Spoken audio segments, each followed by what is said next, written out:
Hello, how are you doing? Hope you're doing well. Today we will learn about the verb. What is the verb? Verb is a important topic. Verb जो है वो सबसे important topic है, यानी बहुत ज़्यादा important topic है। आज हम लोग वर्ब को कवर करने वाले हैं। वर्ब और उसके kinds, verb and it's kind, यानी वर्ब को और उसके जो भेद होते हैं, जो प्रकार होते हैं, उन सब को हम लोग आज इसी वीडियो में ज़्यादा टाइम ना लेते हुए कम से कम समय में कवर करने वाले हैं। अंडरस्टैंड? वर्ब, जैसे कि आप देख रहे होंगे कि वर्ब को हिंदी में कहते हैं क्रिया। क्रिया क्या होता है? क्रिया आप समझ रहे होंगे, क्रिया का मतलब होता है किसी कार्य को करना। सीधे सीधे हम ये समझ सकते हैं कि वर्ब जो है किसी कार्य को करना या होना, किसी कार्य का करना या होना क्रिया कहलाता है। अंडरस्टैंड? आइए इसकी हम लोग डेफिनेशन देखते हैं। Verb is a word which says something about a person, place और थिंग। यानी वर्ब क्रिया जो शब्द होते हैं वे हमें व्यक्ति, वस्तु अथवा स्थान के बारे में कुछ बता रहे होते हैं, कुछ बताने का काम करते हैं। अंडरस्टैंड? जैसे कि मोहन साइकिल चला रहा है। मोहन साइकिल चला रहा है, तो मोहन जो सब्जेक्ट है वो क्या काम कर रहा है? साइकिल को चलाने का काम कर रहा है। तो उसको साइकिल का जो चलाना हुआ वो वर्ब हुआ, यानी क्रिया हुई। अंडरस्टैंड? यानी जैसे राम फुटबॉल खेल रहा है, तो राम जो है वो एक सब्जेक्ट है और उसका खेलना जो है वो क्या है? वो वर्ब है, यानी क्रिया है। वो कौन सा काम कर रहा है? खेलने का काम कर रहा है। सीधे सीधे हम लोग ये समझेंगे कि उसमें कार्य कौन सा हो रहा है, वाक्य में कौन सा कार्य हो रहा है। जो कार्य होता है वही क्रिया होता है। समझा गई? सीधे सीधे हम लोग ये समझेंगे कि कार्य में जो काम हो रहा है वही क्रिया है। अंडरस्टैंड? इसके काइंड्स होते हैं। ट्रांजिटिव वर्ब हो गया आपका, transitive verb, intransitive verb and linking verb. Transitive verb, intransitive verb and linking verb. हम लोग वर्ब के बारे में तो समझ गए कि वर्ब होता क्या है? किसी कार्य को करना या होना। जो कार्य हो रहा होता है वाक्य में, जिसकी हम लोग बात कर रहे होते हैं, वो क्रिया होता है। अंडरस्टैंड? और इसके टाइप्स जो होते हैं, काइंड्स जो होते हैं, transitive verb, intransitive verb and linking verb, है ना? तो सबसे पहले हम लोग इसको ये समझते हैं कि ट्रांजिटिव वर्ब क्या होते हैं। ट्रांजिटिव वर्ब, इसको हिंदी में हम लोग कहते हैं, ट्रांजिटिव वर्ब को कहते हैं सकर्मक क्रिया। सकर्मक क्रिया, ट्रांजिटिव वर्ब को हिंदी में कहते हैं सकर्मक क्रिया। ठीक है? सकर्मक क्रिया का मतलब ये होता है जिसके साथ में कर्म हो, यानी वह क्रिया जिसके साथ में कर्म हो, है ना? जिस क्रिया का कर्म होता है उसको हम लोग सकर्मक क्रिया कहते हैं। इसका डेफिनेशन देखते हैं। A verb that has its object is called the transitive verb. यानी वह क्रिया, वह वर्ब जिसकी क्या होती है? जिसका अपना खुद का एक ऑब्जेक्ट होता है, इट्स ऑन ऑब्जेक्ट। ठीक है? जिसका खुद का एक अपना ऑब्जेक्ट होता है, वह क्रिया जो है क्या कहलाती है? सकर्मक क्रिया कहलाती है, यानी ट्रांजिटिव वर्ब कहलाती है। अंडरस्टैंड? देखते हैं हम लोग कुछ एग्जांपल्स करके। एग्जांपल इसके हैं, मोहन राइट्स ए लेटर। इसमें हम लोग देखते हैं, जैसा कि हमने बताया था कि किसी कार्य का करना या होना वर्ब कहलाता है, क्रिया कहलाता है। ठीक है? तो इसमें मोहन जो है वो एक प्रकार का सब्जेक्ट है। मोहन सब्जेक्ट है, यानी मोहन कार्य को कर रहा है। मोहन के द्वारा कार्य किया कौन सा जा रहा है? कौन सा कार्य किया जा रहा है? लिखा जा रहा है, लिखने का काम किया जा रहा है। मोहन के द्वारा लिखने का काम किया जा रहा है। तो इसमें जो राइट्स है आपका, ये क्या है? राइट्स क्या है? ये आपका सकर्मक क्रिया है। अच्छा, सकर्मक क्रिया कैसे है? क्योंकि इसके पास इसका खुद का अपना एक ऑब्जेक्ट है। ऑब्जेक्ट कौन सा है? A letter. ये जो लेटर है आपका, ये इसका क्या है? ऑब्जेक्ट है ना? लेटर जो है वो ये क्या है? ऑब्जेक्ट है ना? हमने बताया कि सकर्मक क्रियाएं वे क्रियाएं होती हैं, सकर्मक क्रिया वह क्रिया होती है जिसका खुद का अपना ऑब्जेक्ट होता है। अंडरस्टैंड? जिसका खुद का अपना ऑब्जेक्ट होता है। हम लोग पता कैसे लगाएंगे कि ये सकर्मक क्रिया है या अकर्मक क्रिया है? सीधे सीधे आप ये समझ लीजिए, जब हम लोग, जैसे Mohan writes a letter, Mohan एक पत्र लिखता है। अगर हम लोग इसके साथ में प्रश्न करते हैं, मोहन क्या लिखता है? मोहन क्या लिखता है? तो अगर हमको पता चल रहा है कि क्या लिख रहा है, मोहन पत्र लिख रहा है, एक लेटर लिख रहा है, ठीक है, तो हम लोग सीधे सीधे समझ जाएंगे इसका मतलब राइट्स जो है वो क्या है, एक सकर्मक क्रिया है, क्योंकि इसके साथ में हमको जो है ऑब्जेक्ट दिखाई दे रहा है, ऑब्जेक्ट मिल रहा है। अंडरस्टैंड? ऑब्जेक्ट ढूंढने का सबसे अच्छा तरीका यही होता है कि सब्जेक्ट के साथ में हम लोग व्हाट लगा करके, यानी सब्जेक्ट के साथ में हम लोग प्रश्न करते हैं कि आखिर वो उसके द्वारा जो क्रिया की जा रही है वो क्या है, तो हम लोगों को ऑब्जेक्ट मिल जाता है। जैसे कि ये सेंटेंस है, Mohan writes a letter, Mohan एक पत्र लिखता है। अगर हमको ऑब्जेक्ट इसका ढूंढना है तो सबसे पहले मोहन से पूछेंगे मोहन क्या लिखता है, तो ये हमको पता चलेगा कि मोहन पत्र लिखता है, तो हम लोग समझ जाएंगे मोहन क्या है, एक पत्र लिखता है, और पत्र जो है, लेटर जो है, वो आपका ऑब्जेक्ट है। अंडरस्टैंड? नेक्स्ट है आपका राइट्स। ये राइट्स जो है यही क्या है, ये आपका ट्रांजिटिव वर्ब है। राइट्स क्या है, ये ट्रांजिटिव वर्ब है because it's has its on object. Understand? यहां पर नेक्स्ट एग्जांपल हम लोग देखते हैं, ही गोज टू, हिम लिखा हुआ है यहां पे, ही गोज टू, यहां पे सेंटेंस गलत लिख गया थोड़ा सा, ही गोज टू मार्केट लिख देते हैं, he goes to market, he goes to market. अब इसमें हम लोग सीधे सीधे समझ जा रहे होंगे कि इसमें वर्ब कौन सी है, इसमें वर्ब क्या है, वर्ब है इसमें गोज, ही गोज, वर्ब क्या है, goes, he goes to market. He जो है यानी वह जो है, उसके द्वारा कौन सा काम किया जा रहा है, उसके द्वारा जाने का काम किया जा रहा है, जाने का कार्य किया जा रहा है, यानी जाने की क्रिया की जा रही है। Understand? He goes to market, वह बाजार जाता है, वह कहां जाता है, बाजार जाता है। तो हम लोग जब सीधे सीधे पूछेंगे कि वह कहां जाता है, तो इसका आंसर हमको मिल जाएगा कि वह बाजार जाता है। तो जब हम लोग इसके साथ में प्रश्न करेंगे सब्जेक्ट के साथ में, और उसका अगर हमको आंसर मिल जाता है सटीक कि वो कहां जा रहा है, वो बाजार जाता है, बाजार जाने का काम कर रहा है, तो हम ये सीधे समझ जाएंगे कि ये गोज जो है ये कैसा, ये ट्रांजिटिव वर्ब है, क्योंकि इसके साथ में भी कर्म है। कर्म क्या होता है, ऑब्जेक्ट जो होता है उसको हम लोग हिंदी में कर्म कहते हैं। क्या कहते हैं, कर्म कहते हैं। अंडरस्टैंड? ऑब्जेक्ट क्या होता है, कर्म होता है, तो जिसके साथ में कर्म होता है वो सकर्मक क्रिया होती है। अंडरस्टैंड? नेक्स्ट है आपका आई ईट्स द फूड, मैं खाना खाता हूं। सॉरी, आई के साथ में एस या एस नहीं जोड़ते हैं, आई ईट द फूड, मैं खाना खाता हूं। अंडरस्टैंड? मैं खाना खाता हूं, इसमें जो ईट है ये क्या है, सकर्मक क्रिया है या अकर्मक क्रिया है, इसमें सकर्मक क्रिया है ईट में, क्योंकि ईट जो है ये सकर्मक क्रिया है, यानी ट्रांजिटिव वर्ब है, क्योंकि इसके पास भी अपना खुद का एक ऑब्जेक्ट है। अंडरस्टैंड? कौन सा, फूड। हम लोग आई से पूछते हैं, मैं खाना खाता हूं, अगर पूछा जाए कि मैं क्या खाता हूं, तो इसका आंसर मिल जाएगा कि मैं खाना खाता हूं। तो जब क्या का उत्तर हमको मिल जाए तो हमको सीधे ये समझ जाना चाहिए कि इसका ऑब्जेक्ट है। ठीक है, तो जब वर्ब का ऑब्जेक्ट हो, यानी वर्ब का ऑब्जेक्ट हो, तो हम लोग सीधे समझ जाएंगे कि ये ट्रांजिटिव वर्ब है, यानी सकर्मक क्रिया है। Understand? They purchase the car, they purchase the car, वे क्या करते हैं, वे कार खरीदते हैं, वे कार खरीदते हैं। तो जब वे कार खरीदते हैं, वे कार खरीदने का काम कर रहे हैं, उनके द्वारा क्रिया कौन सी करी जा रही है, परचेज, यानी खरीदने की क्रिया की जा रही है, वो खरीदने का काम कर रहे हैं। लेकिन क्या खरीदने का काम कर रहे हैं, जब हम ये पूछते हैं तो इसका भी हमको आंसर मिल जाता है कि वो कार खरीदने का काम कर रहे हैं, वो कार परचेज कर रहे हैं। अंडरस्टैंड? तो जब हमको जो है इसका आंसर मिल जाता है, तो हम लोग सीधे सीधे समझ जाते हैं परचेज जो है वो क्या है, वो भी एक प्रकार की ट्रांजिटिव वर्ब ही है ना।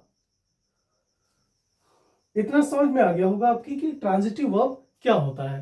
अंडरस्टैंड? नेक्स्ट आगे बढ़ते हैं हम लोग इनट्रांजिटिव वर्ब की ओर। इनट्रांजिटिव वर्ब जो है इसको कहते हैं अकर्मक क्रिया, अकर्मक क्रिया। हमने सकर्मक पढ़ लिया, ठीक इसका उल्टा कर देते हैं, वो अकर्मक क्रिया हो जाती है। अंडरस्टैंड? क्योंकि नाम से ही पता चल रहा होगा, सकर्मक क्रिया इन ट्रांजिटिव वर्ब जो है उसके पास उसका खुद का ऑब्जेक्ट होता है, और अकर्मक क्रिया इसको इसलिए कहते हैं कि इसके साथ में कर्म नहीं होता है, इसका ऑब्जेक्ट नहीं होता है। अंडरस्टैंड? जैसे इंट्रांजिटिव वर्ब, इसकी हम लोग डेफिनेशन पढ़ते हैं, a verb that has no object, यानी वह क्रिया जिसका ऑब्जेक्ट यानी जिसका कर्म नहीं होता है वो इंट्रांजिटिव वर्ब कहलाती हैं। कौन सी वर्ब? इंट्रांजिटिव वर्ब कहलाती हैं। चलिए एग्जांपल करके हम लोग समझते हैं। सबसे पहला है सीता स्लीप्स हियर। सीता स्लीप्स हियर, सीता यहां सोती है। सीता क्या करती है? सीता यहां सोती है। अच्छा, हम लोग पूछते हैं सीता क्या सोती है? सीता क्या सोती है? भाई क्या सोती है, इसका कोई हमको आंसर मिलेगा? नहीं मिलेगा ना।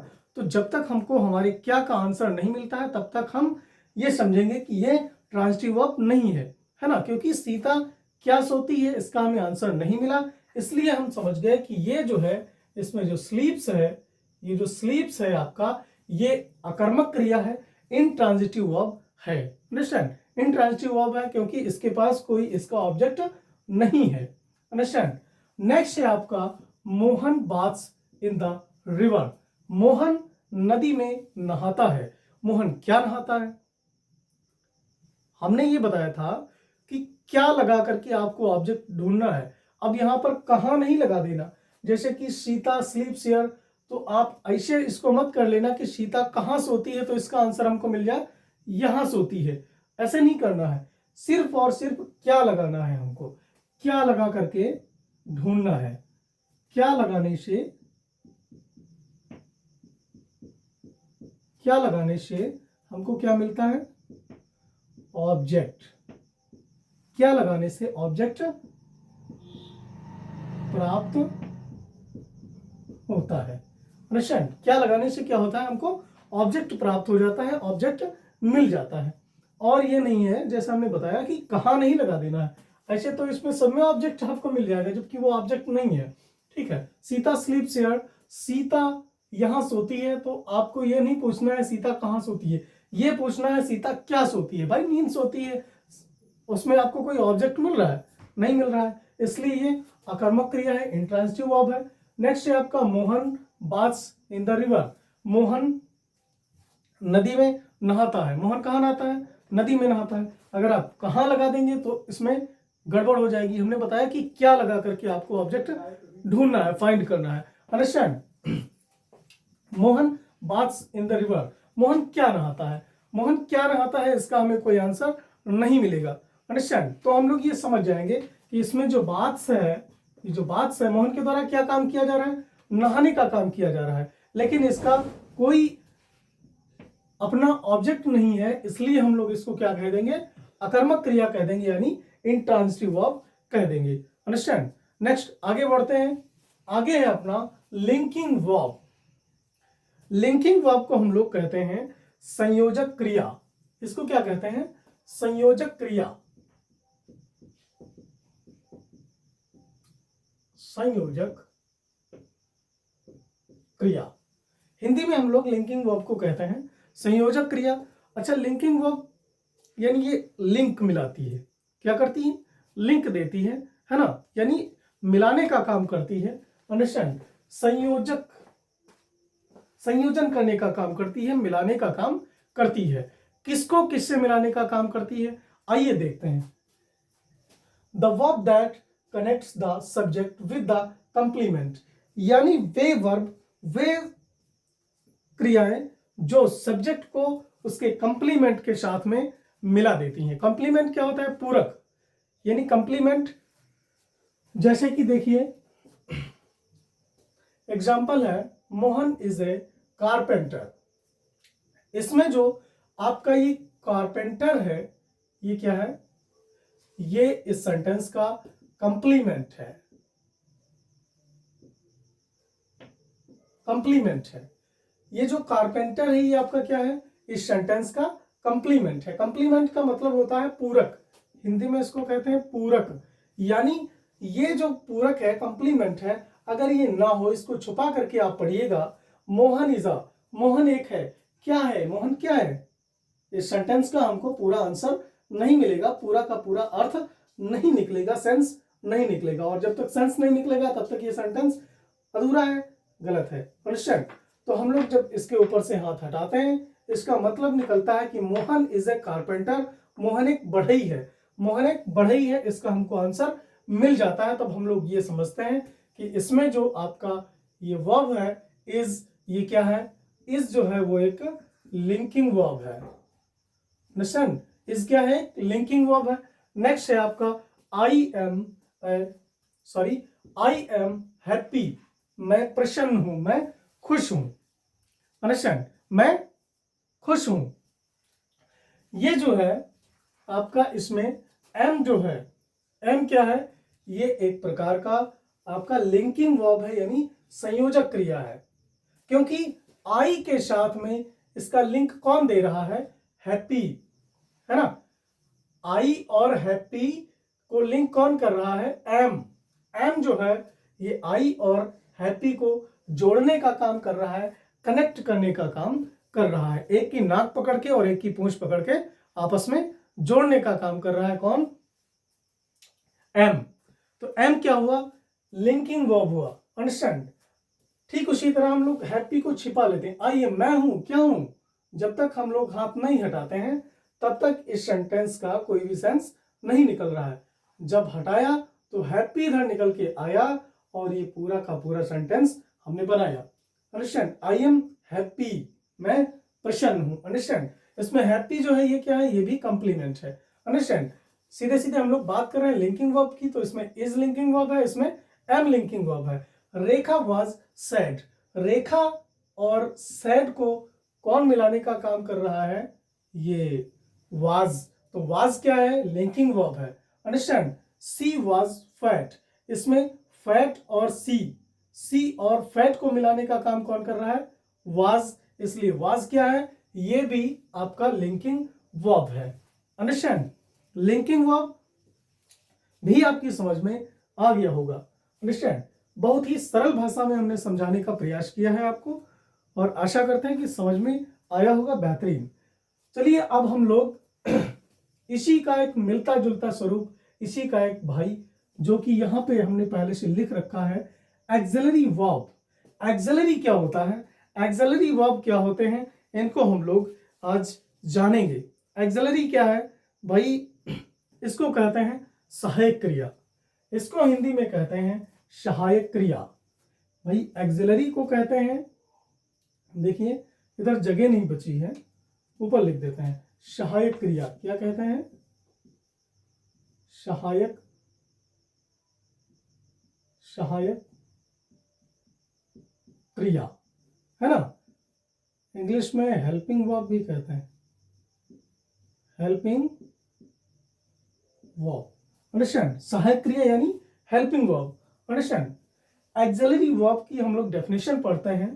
Axillary verb is the word that helps the main verb to form the sentence. यानी एक्सिलरी वर्ब जो होती हैं वो वर्ब होती हैं जो सेंटेंस में मैन वर्ब की हेल्प करती हैं सेंटेंस को फॉर्म करने में, सेंटेंस को बनाने में। अंडरस्टैंड? जैसे कि देखिए हम लोग एग्जांपल से समझते हैं, he is reading a book, he is reading a book, वह एक पुस्तक पढ़ रहा है, वह एक किताब पढ़ रहा है ना। तो इसमें जब हम लोग देखते हैं, जैसे कि हमने कहा ये क्या करती है, मैन वर्ब की हेल्प करती हैं, मैन वर्ब की हेल्प करती हैं। तो हम लोगों ने मैन वर्ब इसमें देखा क्या है, रीडिंग है, मैन वर्ब रीडिंग है, और इसकी हेल्प करने का काम कौन कर रहा है, ये जो इज है ये इसमें मैन वर्ब की क्या कर रहा है, हेल्प कर रहा है, सहायता कर रहा है। अंडरस्टैंड? इसलिए इसको एक्सिलरी भी कहते हैं और सहायक क्रिया भी कहते हैं। अंडरस्टैंड?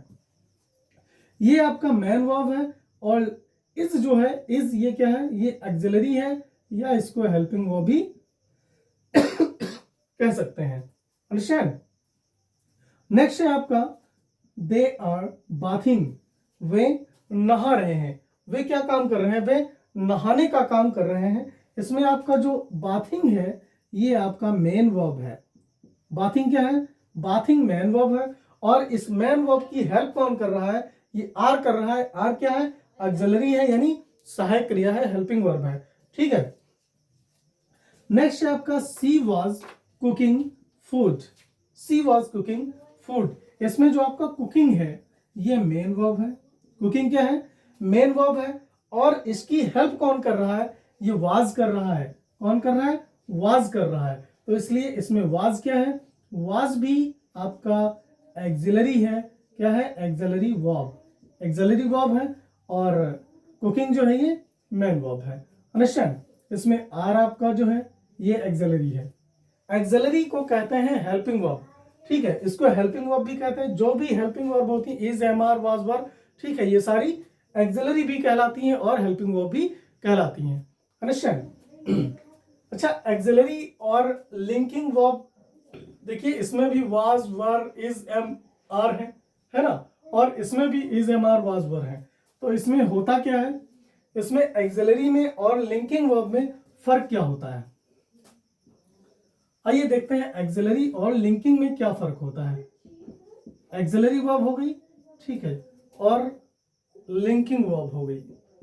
लिंकिंग वर्ब, एक्सिलरी और लिंकिंग में फर्क ये होता है कि अगर सेंटेंस में मैन वर्ब भी है, यानी कोई एक वर्ब है, उसके साथ में इज, एम, आर का यूज हो रहा है।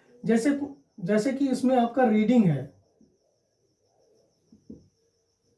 रीडिंग है, रीडिंग के साथ में इज का यूज हुआ, वाज का यूज हुआ, ठीक है, एम का यूज हुआ। तो ये जितने भी इसके साथ में यूज होंगे वे सारे के सारे क्या कहलाएंगे? एक्सिलरी कहलाएंगे। ठीक है, और अगर इसमें रीडिंग ना होता, कोई और होता, जैसे कि इसमें है कारपेंटर,